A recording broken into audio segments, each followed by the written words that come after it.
What's going on, guys? This is Adam with Uprise Real Estate Partners, and because of demand, I had to bring them back. We got John Solis. How you doing, man? I'm good. How are you? Man, well, I'm doing well, man. When we did the last market update, do you know it was the most views we've ever had for our monthly market update on YouTube?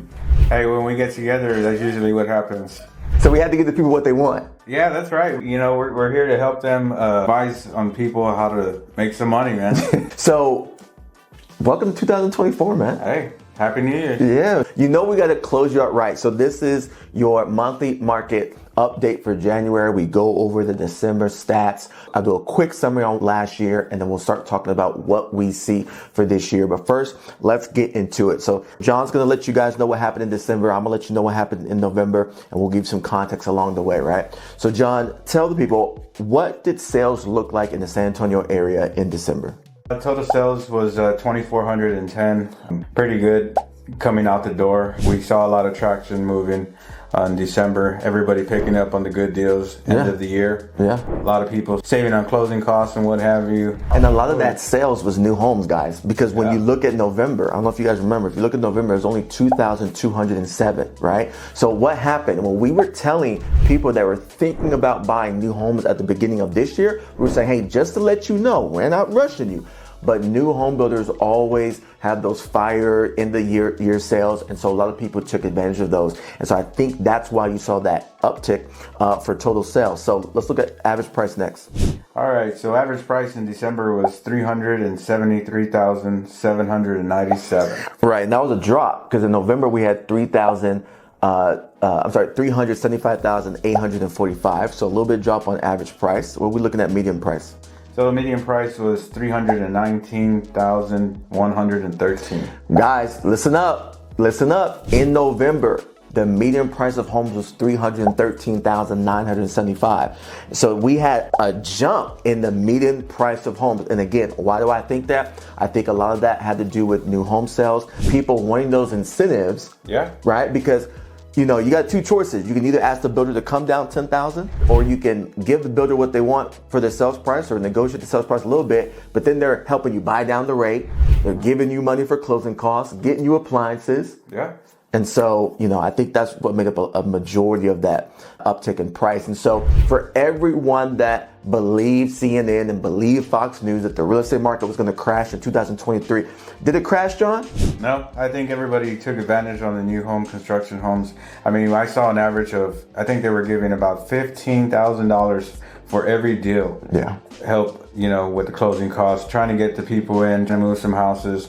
These builders are not stopping. No, they know what it takes to sell their product. And unfortunately, a lot of resale home sellers weren't willing to do that. What I think is going to happen for those of you who know that you want a new home, you're going to have to, from a buyer perspective, you're going to have to tweak your expectations in 2023, because the reason why the home builders were doing so much is because rates were higher and they wanted to move their inventory. But we're going to talk about it in a little bit. The rates have come down. Oh, yeah. Right? Like they went all the way up at 8%, 8.5% back in October. And then what happened in November, John? Oh, they came down. What did they come down to? They came down to about 6%, right? 7.5, 7, 6.5. And guys, when rates come down, demand starts going back up. And so this year, the home builders are not going to need to offer as much incentives. They're not going to need to do as much buy down for people's interest rates as we get further into the year. And so I'm just saying, again, we never want to, we got a model, John, you notice we say, never buy a house when you're not ready. That's right.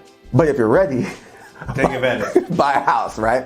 And so if you know that you want to buy a new home, if you're thinking about buying a new home, start taking action now to see how you can take advantage of the best deals they have now, because we believe that the deals the first half of the year will look quite different than the deals the second half of the year from the home builders. So let's go ahead and look at days on market. What do we see for December? In December, we saw days in the market go up from 65. I think it was the last report that we did, is now up to 73. Days on market. Guys, do you remember, maybe you don't, but you got friends and family. Days on market used to be like 2 days. Yeah. It used to be 6 days, 7 days, 10 days. 73 days, right? We've come a long way, okay? Price per square foot in December, we're at 177. November, 178, no change. How are we looking for months of inventory in December, John? I'm looking at 4.3. 4.3. Pay attention, pay attention. We always want to look at data that indicates a market shift, right? Months of inventory in November was 4.5. So you had more sales, we talked about that.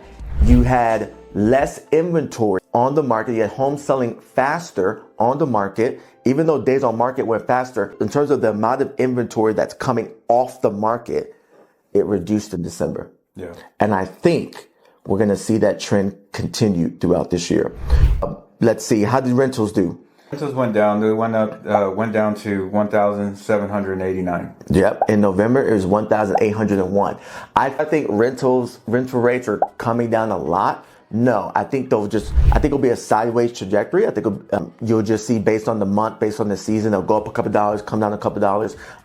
And so I don't think there's much to indicate there, but there is a number we want to let you guys know about because it, again, is a big number that influences and impacts what's happening. John, tell the people how many new listings came on the market in December. 2,771. Guys, in November, we had 3,469.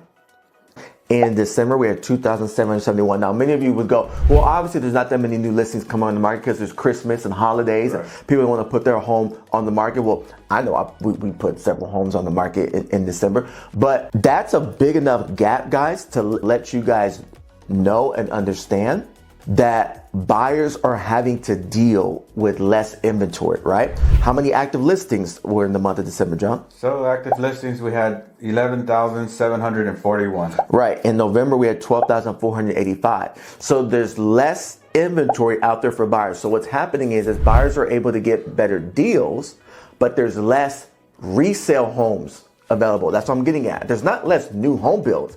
There's less resale homes because the new home builders were still selling plenty of homes and putting plenty of homes on the market in December.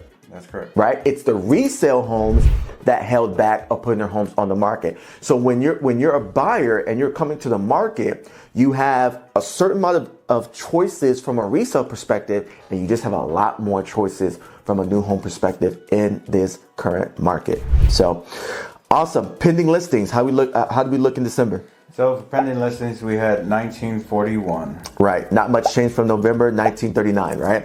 So those are your stats, guys, for looking at over a month from December to November. And I would say this, for overall for 2023, what we saw is we saw rates continue to go up. We saw the government, the Fed, was able to do exactly what they wanted to do, which was slow down the real estate market. And then what we started saying at the end of 2022 and all through 2023, the market did not crash.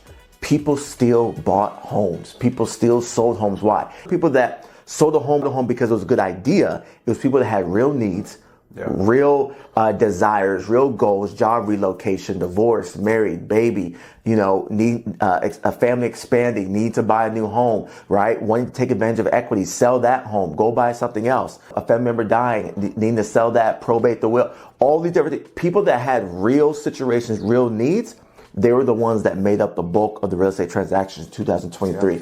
I think, John, what we're going to see now, 2024, is that's going to increase now. I think we're going to continue to see sales increase. So let's talk to the people, okay? Let's talk to the people about what we're seeing in the market. So from a buyer or a seller perspective, John, what are some of the things that you're seeing? A buyer's perspective, I think, you got to take advantage here in the first quarter. If you're able to buy or a house, rent it out, build some equity, a long-term investment, is probably going to be your best time to do it here in the next few months before we turn over to a seller's market. John, you think it's like that, John? Oh, yeah. Now, why? Well, I think, last quarter of last year, I think, now these sellers aren't going to have too much competition.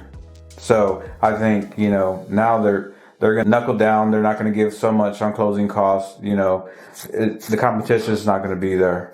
So the buyer is going to have to work a little harder. Wow. Y'all heard it.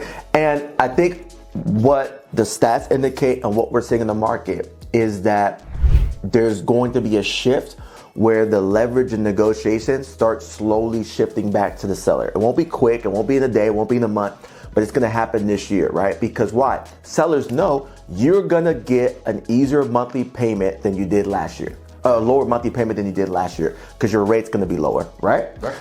To know that there's going to be more buyers coming to the market because rates are in the 6s as opposed to the 8s, right? So from the seller perspective, they're not going to have as much fear or feel the need to give up as much, right? If they have the time and the patience and things of that nature. So that's a very, very viewpoint. What about sellers? What would you talk to sellers about that? What about the sellers that are looking to move up? You know, they will buy something else, because a lot of sellers have been holding back, right? They haven't bought something within the last 2 years because of rates. And so what about the people that want to sell their home and buy something else, or rent out their home, buy something else? What would you advise them? What would you do in this market? So if it was me right now, I'd probably look into turning some cash flow that I've been storing away for some time and utilize it for my benefit. I'd probably go get a house, rent it out, build some equity, and turn that, into a long-term investment. When the market's right, you have a decision. It's all about options. You're messing with your finances. I think we look at the market and maybe we turn that equity, sell the house later, maybe a year or so. That's probably what I do. Okay. So what John's getting at is a lot of experts are thinking that we're at the bottom of whatever real estate correction that we went through this last year and a half. And again, it was really influenced by the Fed. And so if we're at that bottom, that means for the next 5 years, 7 years, there's going to be another wave up. And the best time to buy in that wave is at the bottom, right? So you can ride that wave up. So guys, we appreciate you guys watching this. We hope this has been helpful. We hope you got value. And so feel free to share this market update with people that you know, first-time home buyers, move-up home buyers, sellers, investors, the whole works. We're here to help. We're here to give value. If there's anything we can do to help you with your real estate needs, let us know. Reach out. Yep.